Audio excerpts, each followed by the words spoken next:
Okay, we want to look at a very rare fire truck. Low miles and something very collectible. Marc Minarik is the owner. Tell us about this truck, Marc. Sure, this is our 1959 a Dodge Power Wagon collaboration with American LaFrance Fire Company to make the Little Mo. It was an extremely pint-sized but potent four-wheel drive fire vehicle that was a 2-year collaboration, 59 and 60 only. Less than 20 of these were made. There's only 4 complete examples left in the United States. This is the only one that's been fully restored, and is also the lowest mileage Power Giant four-wheel drive in the nation, 975 original miles.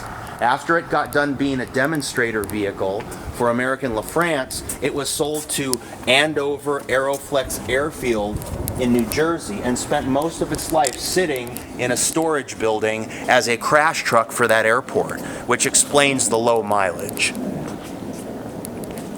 You will probably never see another one of these again. They're that scarce. And to have one that's 100% complete with all its neat little extras in the toolbox, all the parts that American LaFrance brought along with this package are all present. So this is a real find. It's historically significant for sure. Tell us about this high-powered cannon. This is a water and multi-fogger cannon. You can see it's got the tube to direct the water or foam stream, but it's also got a mesh circle.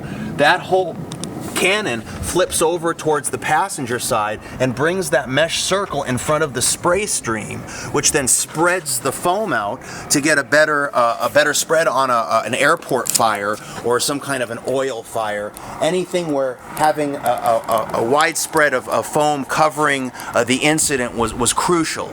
So that's by Rockwood Sprinkler Company is the one that created that unit for American LaFrance. And what about the side here? Is this where the normal fire connection is? Or yeah, this would be an intake. They've got intakes to fill the tank in 2 locations on a Little Mo. You've got your driver's side over here, and you've got one in the rear. Which, again, to make it versatile, wherever you needed to go, you could get an inlet, get water into that tank, and power this, power the hose reels or the cannon up if you were on a remote site.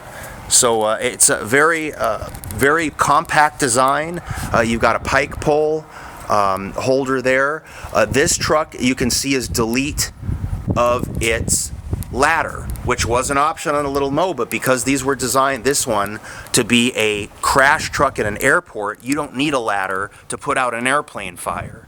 Now, why'd they quit making these? They're kind of a small fire truck. Extremely. That was the whole, they got together with Dodge, and Dodge made them a special chassis called a W205. They only made them for American LaFrance, and apparently they did not like making them because in 1960 they sent a letter to American LaFrance instructing them they would no longer make them a W205 chassis. They would have to punt to the W300, which was much longer, much less nimble, harder to park, longer, all of the cool things that made these W205s 59 to 60 so special were wiped out. And the amount of Little Mo's made after 60 were very small because they lost their marketplace and niche of being this nimble, quick, one person controlling the whole truck to put a fire out. It just went away. What's on the inside here? As you can see, this layout they did in American LaFrance allows one person to control this entire rig from inside the cab. It's a one-man firefighting unit. You've got the cannon controlled through the roof, right above on the roof there. You've got your pressure gauge for your water pressure from the Berkeley pump. You've got all of the handles down here are cable operated. So you pull any of these handles and it will operate a valve that's controlled by a cable. That cable will open and close the valve. You don't have to get out of the truck to put a fire out with a Little Mo. Now, of course, if you want to use the hose reels, you have to get out to use those. But with this cannon and all these cables all along the dash here, you can run this from inside the rig. Absolutely incredible, ahead of its time on a compact little firefighter. Some of the people watching this may recognize the term a mini pumper. Well, the Little Mo was really the predecessor to a mini pumper fire truck. They just decided to call it a Little Mo. So a really groundbreaking rig.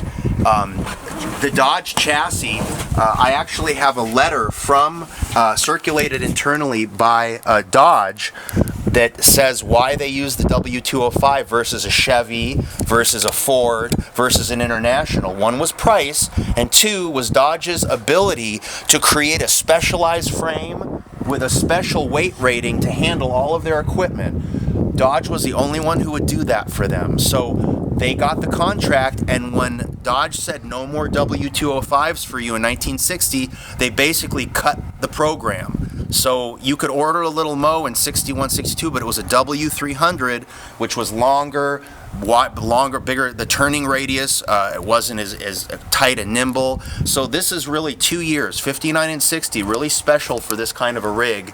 And, you know, very, very few of them got made, unfortunately. What's under the hood?